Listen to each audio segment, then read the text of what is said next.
जलन। ममता बहुत ही सीधी और प्यारी लड़की थी। वहीं सुनील एक सरल और आगे बढ़ने की सोच रखने वाला लड़का। सुनील, बेटा सुनील कहाँ है? अरे जरा एक गिलास पानी तो दे दो। हाँ माँ, अभी आया। क्या माँ, पानी तेरे सर के पास ही तो रखा है। क्या हो गया है, तबीयत खराब है क्या? अरे नहीं नहीं, वो उठने का मन ही नहीं कर रहा था तो देखा ही नहीं। वैसे क्या कर रहा है? यहाँ बैठना मेरे पास। माँ पढ़ रहा था। वो कहना नौकरी में तो वक्त नहीं मिलता, अब ऑफिस से घर आकर ही तो वक्त मिलता है। अच्छा अच्छा ठीक है, पढ़ ले जा बेटा। सुनील पढ़ लिख कर और आगे बढ़ना चाहता था, लेकिन माँ की तबीयत खराब देखकर सोचता है कि शादी ही कर ले। कब तक माँ का ख्याल वो अकेले रख पाएगा? तो एक दिन, माँ ये ममता है, मैंने इससे शादी कर ली है। तुम्हारी तबीयत भी ठीक नहीं रहती तो मैंने सोचा शादी कर लेता हूँ। घर संभालने वाली और तुम्हें संभालने वाली कोई आ जाएगी तो अच्छा रहेगा। माँ अचानक से सामने बहू देखकर हैरान रह जाती है। बेटा ये क्या बात होती है? न बैंड, न बाजा, न दहेज, न शगुन, ऐसे कैसे बहू आ गई? माँ तू तो जानती है मैं नौकरी के साथ पढ़ाई कर रहा हूँ, तो कहाँ से इतना पैसा बचा पाता कि धूमधाम से शादी करता। वैसे भी माँ, लोग तो आकर खाकर निकल जाएंगे, इसलिए बस वैसे ही। माँ जी, मैं आपका ख्याल रखूंगी। वैसे भी ये आगे की पढ़ाई कर रहे हैं, अच्छा कुछ कर गए तो सबके दिन फिर से अच्छे आ जाएंगे। सास को ममता की बात ठीक तो लगती है, लेकिन मन में कहीं ना कहीं लगता है कि कहीं बहू बेटे को लेकर फुर्र ना हो जाए और फिर तो वो रह जाएगी अकेली। बेटा देख, मेरा जो कुछ भी है वो सुनील ही है, और सुनील का भी अब इस दुनिया में मैं ही हूँ और कोई नहीं। क्या सुनील? बिल्कुल माँ, लेकिन आज से ममता भी मेरे जीवन का अहम हिस्सा है, जैसे तू है। सास को बड़ा बुरा लगता है कि उसकी सल्तनत में कोई और हिस्सेदार कैसे हो सकता है।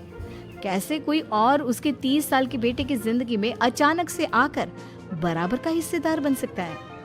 देख बहू, मैं भले थोड़ा बीमार रहती हूँ, लेकिन इसका मतलब यह नहीं कि घर की चीजों में मेरा कंट्रोल खत्म हो गया है।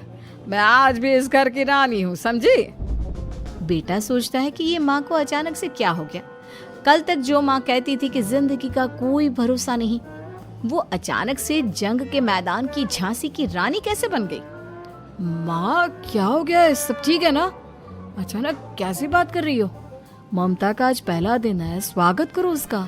आसपास की आंटियों को बुलाओ, नई दुल्हन की मुंह दिखाए करवाओ। खैर, सास होने का फर्ज निभाती है और बाद में एक सहेली के साथ बाहर निकल जाती है। क्यों री बताया नहीं कि बेटे का ब्याह कर रही हो? वैसे तो सारा दिन हम ही में घुसी रहती हो। अरे मुझे भी तो अभी पता चला, यूं अचानक सर पर लेकर आ गया। कहता है बहू है माँ तुम्हारी। अब इसको भी इतना ही मैं प्यार करता हूँ जितना तुझे करता हूँ। लो जी, ये क्या बात होगी? क्यों इतना प्यार करता है? अरे माँ का प्यार तो ज्यादा होता है। अब उसको तो कोई दूसरा पति मिल सकता है, लेकिन तुम ही बताओ, क्या माँ की ममता किसी और की हो सकती है? ना जी ना, बेटे को समझाओ ये बात। अरे क्या समझाऊं, मुझे तो खुद ही समझ में नहीं आ रहा कि क्या हो रहा है। जो बेटा कल तक माँ माँ करता था, अचानक से बीवी बीवी का राग आलाप रहा है। देखा, उसकी बीवी ना सुंदर और जवान है।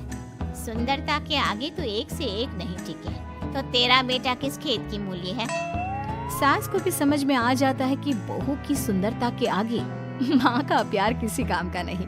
उधर बीवी, ए जी, अम्मा जी सहेलियों को छोड़ने गई थी, अभी तक आई नहीं, हम देख आए क्या? अरे रहने दो ना, आ जाएंगी। कहाँ जाएगी, उनकी आदत है। एक बार जाती है तो पूरी पंचायत खत्म करके ही आती है।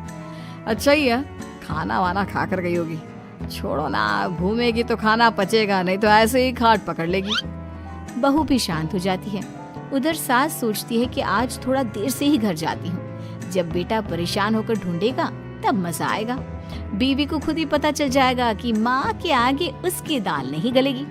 लेकिन वहीं दूसरी ओर घर पर, ए जी, माँ जी अभी भी नहीं आई। हमको तो घबराहट हो रही है कि क्या करें, जाकर पता करें किसी के घर। अच्छा, कहाँ जाओगी ये भी बता दो।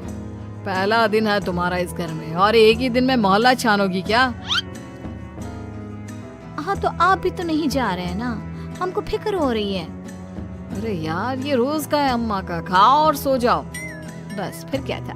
बेटा बहू खाना खाते हैं और कमरे में सोने चले जाते हैं। उधर जब सास को कोई देखने नहीं आता तो वो हार कर घर आ जाती है, जहाँ वो देखती है कि सारे घर की लाइट्स बंद है। सास को गुस्सा आता है। बहू, ममता बहू कहाँ हो? लेकिन सारे दिन की थकी बहू को ऐसी नींद आती है जैसे किसी ने भांग की गोली खिला दी हो। वो तो नहीं उठती। उठकर आ जाता है बेटा। तो क्या बात है अम्मा, काहे चिल्ला रही हो? अरे सो जाओ ना, सुबह की थकी है बहू, वो सो रही है। जोर से बोलोगी तो नींद खुल जाएगी उसकी। माँ को गुस्सा आ जाता है। फिलहाल तो सो जाती है, लेकिन मन ही मन ढेर सारा जहर बहू के लिए भरा होता है। सुबह बहू चाय बना रही होती है कि सास धीरे से गैस तेज कर देती है, जिससे चाय का बर्तन जल जाता है। और जैसे ही बहू चाय का बर्तन उठाती है उसका हाथ जल जाता है। मेरा हाथ जल गया। वो जोर जोर से चिल्लाकर इधर उधर भागती है कि सास थोड़ी देर में उसके हाथ में पानी डाल देती है। हाय रे बहू, क्या कर रही हो? पहली बार रसोई छुई हो क्या? सासू माँ गलती से गैस तेज रह गई थी और बर्तन जल गया, जिससे मेरा हाथ जल गया। हाय रे, कितना गंदा दाग। छी छी छी छी, मुझे तो उल्टी आ रही है तेरा गला हुआ मांस देखकर। तू ना मुझे अभी साथ से खाना मत लगाना। बहू भी खुद का हाथ देखती है तो उसे भी रोना आ जाता है। कुछ दिनों के बाद सास की सहेली आती है, बहू चाय बनाकर लाती है। उसके जाने के बाद सहेली कहती है, बहू की सुंदरता ऐसी है कि कोई भी दीवाना हो जाए। वैसे तेरे बेटे का क्या हाल है? अरे वैसा ही है, बहू के पीछे लट्टू। क्या करूं, कुछ समझ में नहीं आ रहा। मैंने तो बहू के चेहरे पर दिवाली के पटाखे की चक्री फेंक दी, उसका पूरा चेहरा जल गया। अब देखो ना रही सुंदरता, और ना ही अब मेरा बेटा उसे पूछता है। अरे अब तो वो उसे छोड़कर दूसरी भी देखने को बोल गया है मुझे। बहू सारी बात सुन रही होती है। आंटी एक बात बताइए, क्या भरोसा है कि दूसरी सही आए और आपके अनुसार रहे? देखिए आंटी, मेरी सासू माँ को गलत बात सिखाने की जरूरत नहीं है। हमारा परिवार साथ में खुशी से रह रहा है। देख बहू, मेरी सहेली की बेइज्जती ना कर, वही अच्छा रहेगा तेरे लिए, समझी? बहू नहीं मानती है। वो बार बार उनकी सहेली को घर से निकल जाने को कहती है। तभी सास की सहेली पास के चूल्हे से लकड़ी लाकर बहू के चेहरे पर लगा देती है। बहू जोर जोर से रोने लगती है। अरे ये क्या कर दिया? मैंने कहाँ किया, ये तो तूने किया। तू ही नहीं चाहती थी कि बहू बेटे के साथ रहे, भला मैं क्यों करूँगी? मैं तो चली, निपटो अब। बहू रो रही होती है, दर्द से चिल्ला रही होती है, लेकिन सास उसे डॉक्टर के पास नहीं ले जाती। तभी पति आता है।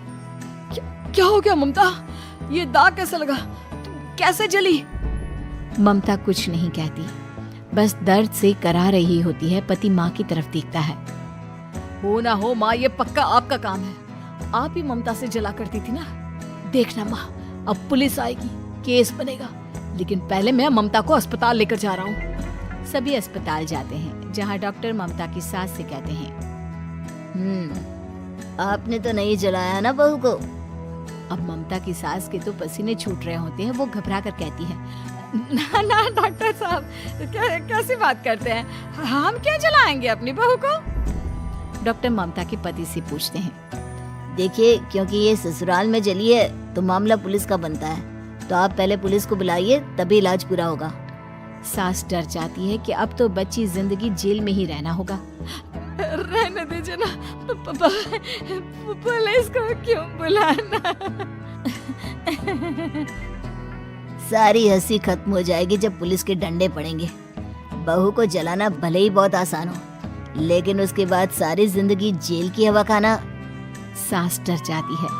पुलिस आती है। पास लेटी दर्द से करा रही ममता स्टेटमेंट देती है। तो क्या हुआ था? कैसे जली आप? ममता पास खड़ी सास को देखती है। बेटी बताओ, कैसे जल गई तुम? ओए, काका का किरण वाली शाहरुख, चुप, बिल्कुल चुप। सास चुप। सभी इंतजार करते हैं कि ममता क्या बोलेगी। जी मैं खाना बना रही थी, लकड़ी उड़कर मेरे ऊपर गिर गई और मैं जल गई। सास बहू की बात सुनकर रोने लगती है। देखा माँ, कितनी समझदार है ममता।